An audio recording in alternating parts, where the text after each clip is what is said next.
حضرت جناب سیدنا عبداللہ بن ابی اوفی رضی اللہ تعالیٰ عنہ ایک صحابی ہے، فرماتے ہیں میں حضور کی کریم بارگاہ میں بیٹھا تھا.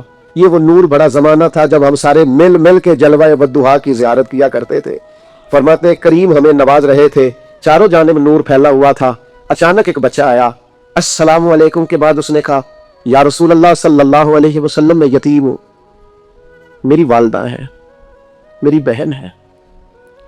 باپ کے جانے کے بعد بھائی بھائی ہونا میرے پھر بھی کام چل جاتا ہے، لیکن اگر ساتھ کسی کو بہنوں کو ساتھ لے کے چلنا پڑے اور گھر میں بیٹیاں ہوں تو باپ کی غیر موجودگی میں بیٹیوں کو اور بہنوں کو لے کے چلنا اور ماں کو لے کے چلنا بڑی سخت دھوپ میں کھڑا ہو جاتا ہے. کئی دفعہ وہ بیٹا جس کے ہم میں یہ ڈیوٹی لگ جاتی ہے اس کی اپنی ساری زندگی کئی دفعہ تھکاوٹوں کی نظر ہو جاتی ہے اور وہ چلا رہتا ہے. بچپن رہتا ہی نہیں، جوانی رہتی نہیں، اور ڈائریکٹ بڑھاپے آتے دیکھے ہیں میں نے لوگوں پر.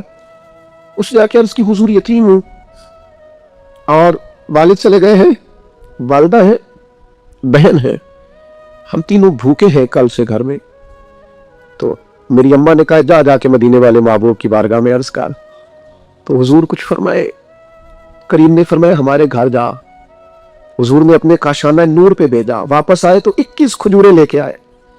کہا حضور جن ام المومنین کی خدمت میں آپ نے بھیجا تھا ہماری اماں نے کہا ہمارے گھر میں یہ 21 کھجوریں ہیں، پر وہ تھی بڑی برکت والی. حضور نے اس پر دعا فرمائی اور برکت والی کھجوریں دے کے کہا 7 تیری ہے، 7 تیری بہن کی ہے، 7 تیری اماں کی ہے. یہ بانٹ کے دی. حضور تو کسی کو 1 کلو دے دیں تو وہ کہتا ہے میں کئی سالوں کھاتا رہا ہوں، ختم نہیں ہوئی. میرے کریم سے کر قطرہ کسی بہن ماں. حضرت عبداللہ فرماتے وہ 21 کھجوریں لے کے اتنا خوش تھا، گویا اتنا راضی تھا کہ اس کا انداز ہی نرالا تھا. اسے پتا تھا نا کہ حضور کی بارگاہ سے 21 مل گئی ہے، یہ اگر چلتی رہی تو یہ تو قیامت تک ختم نہ ہونے والی بات. مجھے لگتا ہے اس کا ذوق یہی تھا کہ یہ قیامت تک ختم، زبان سے تو نہیں کہا پر ذوق یہی رکھتے تھے حضور کے صحابہ. کہتے ہیں وہ جب کھجوریں لے کے جا رہا تھا نا تو حضرت معاذ بن جبل اٹھے اور اس بچے کے سر پہ ہاتھ پھیرا، پیار کیا. بچہ چلا گیا. نبی کریم نے حضرت معاذ بن جبل کو بلا لیا، فرمایا یہ کیا کیا ہے؟ عرض کی حضور بس میرا دل کرتا تھا، میں نے بچے سے پیار کیا ہے. آپ نے فرمایا پتہ ہے تمہیں اجر کتنا ملا ہے؟ پتہ ہے تمہیں؟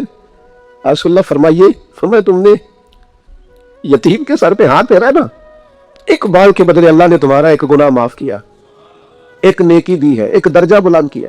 اور جتنے بال تمہارے ہاتھ کے نیچے آئے ہیں ہر بال کے بدلے گناہ بھی معاف ہوتا رہا ہے، نیکی بھی ملتی رہی ہے. صحیح بخاری میں حضرت جریج کا ذکر فرمایا. جریج نفل پڑھ رہے تھے، ماں نے آواز دی، وہ آ نہیں سکے، نماز میں تھے، ماں ناراض ہو گئی. اس نے ہاتھ اٹھا کے کہا اللہ یہ اتنی دیر تک مرے نہ جب تک کسی بری عورت کا منہ نہ دیکھ لے. کسی اور کی دعا کے لیے سند نہیں ہے کہ وہ تیرے ہاتھ میں ضرور قبول ہوگی، لیکن ماں باپ کی دعا کے لیے میرے نبی پاک نے سند بیان کی ہے. سید عالم صلی اللہ علیہ وسلم فرماتے ہیں جب بھی ماں باپ اولاد کے لیے ہاتھ اٹھاتے ہیں رب ضرور قبولیت کا شرف عطا کرتا ہے. تو جہاں سند موجود ہے نا، کچھ افتتاح ابا جی سے بھی کرا لینی چاہیے، کچھ کام شروع کرنے سے پہلے صرف اماں سے ہی دعا کرا لینی چاہیے. یہ والا افتتاح بھی بڑے کام کا ہے کیونکہ یہاں سند بیان کر دیا میرے نبی کریم. تو جناب جریج کی ماں ناراض ہو گئی، کہنے لگی اللہ اس نے میری بات نہیں سنی. اب تھے تو وہ نیک، لیکن رب کریم کی حکمت کا تقاضا ہے ماں کی دعا کو بھی قبول کرنا، تو اللہ نے آزمائش میں مبتلا کر دیا. والدہ تو چلی گئی، وہ ایک خیمے میں، ایک کٹیا میں، ایک جھونپڑی میں عبادت کرتے تھے، اللہ کو یاد کرتے تھے، رب کرتے تھے، اور لوگ ان کی بڑی تعریف بھی کرتے تھے. لوگ ان کے ارادت مند بھی تھے، عقیدت مند بھی تھے، اہل محبت بھی تھے. ایک عورت آ گئی، بس وہ اللہ کی حکمت پوری ہونی تھی. اس نے آ کے پہلے تو انہیں اپنی طرف مائل کرنا چاہا، جب نہ مائل ہوئے تو الزام لگا دیا.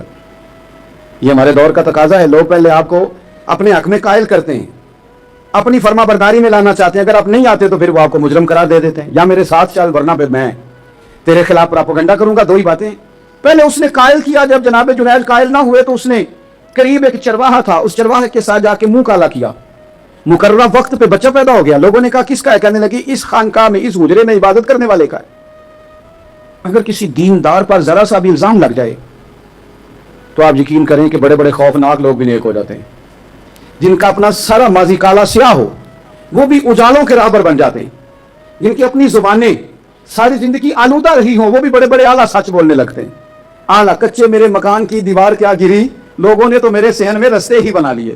بڑے لوگ آ جاتے ہیں پھر بڑا کچھ کرتے ہیں اور بڑے بڑے خوفناک جملے کستے ہیں. بس کو نقطہ جو ہاتھ آ گیا ایسا جیسے گرنے کا انتظار کر رہے تھے.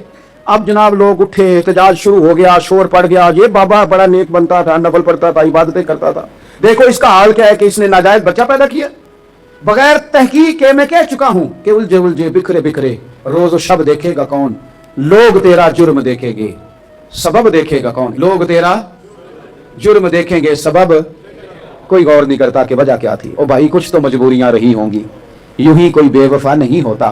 الزام لگا دیا, شور ہوا, احتجاج ہوا, دنیا اکٹھی ہوئی, ان کا انہوں نے اجرا گرا دیا, مارا بھی, پیٹا بھی, ایک نیک آدمی کو بدنام بھی کیا, برا بھلا بھی کہا, گالیاں بھی دی, جو کر سکتے تھے کیا. اب جب سزا دینے لگے نا تو جناب جریج کہنے لگے تھوڑی سی اجازت دیتے ہو, مار تو تم نے دینا ہی ہے.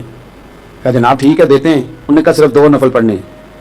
اب وہ نفل پڑھ رہے تھے تو لوگ اس وقت بھی کہہ رہے تھے فرار ہی کر رہا ہے, دھوکہ ہی دے رہا ہے, چونکہ ذہن بن گیا نا, بدگمانی آ گئی.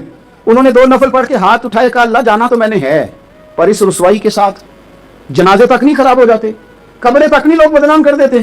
کہ اللہ جانا تو ہے پھر اس رسوائی کے ساتھ, تو میری مدد فرما, اب تو میرا کیس تیری ہی عدالت میں ہے, تو رحمت کا دروازہ کھول. ہاتھ اٹھائے, دعا مانگی, نفل پڑھے, پورے مجمع پہ نظر دوڑائی, کوئی نہیں تھا سپورٹ کرنے والا. کل تک جو کہتے تھے نا تیرے لیے جیئیں گے, تیرے لیے مریں گے, ساری عمر ہی آٹا گدا ہے, لکھاں کی تیری بیڑے. اب وقت آیا ہی تے محمد بخشا کوئی نہیں ہو بیٹھا نیڑے, ایک بندہ بھی نہیں تھا, ووٹر سپورٹر ساتھ دینے والا کوئی نہیں تھا. تو جناب جنید بچے کی طرف اشارہ کر کے کہنے لگے کوئی نہیں بول رہا, تو ہی بول کے بتا دے تیرا باپ کون ہے, تو ہی بول کے بتا دے کون ہے. اللہ اکبر. میرا رب جب چاہے تو بچے بولتے ہیں, رب چاہے تو گونگے بولتے ہیں, رب جب چاہے تو پھر پتھر بھی بولتے ہیں. جب کہا نا تو ہی بتا تو بچہ بولا, اور بول کے کہنے لگا میرا باپ جریج نہیں, میرا تو وہ ہے جو بکریاں چلانے والا ہے, وہ میرا باپ. جب رب کریم نے توفیق دی تو بچہ بول پڑا. جب رب بندوبست کرتا ہے کسی کی عزت کی حفاظت کا تو پھر کوئی اسے رسوا کر سکتا